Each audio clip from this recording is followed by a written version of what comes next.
This is how to factory reset, hard reset your Samsung Galaxy Note 4. Let's get started with the phone off.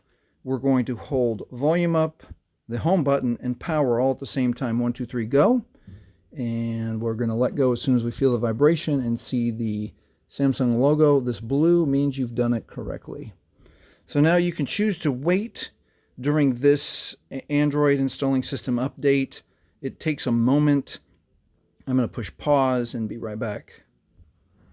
All right, that's just a few seconds. So now that we're at the Android recovery menu, we're going to use volume to select wipe data factory reset, OK with power. We're going to use volume to choose yes, and OK with power. And it takes a moment here to show that the data wipe is complete. And hold on one moment. And now we're back to the Android recovery menu, and we can reboot the system now. And that is how you factory reset, hard reset your Samsung Galaxy Note 4. Please like, please subscribe. Thank you for watching.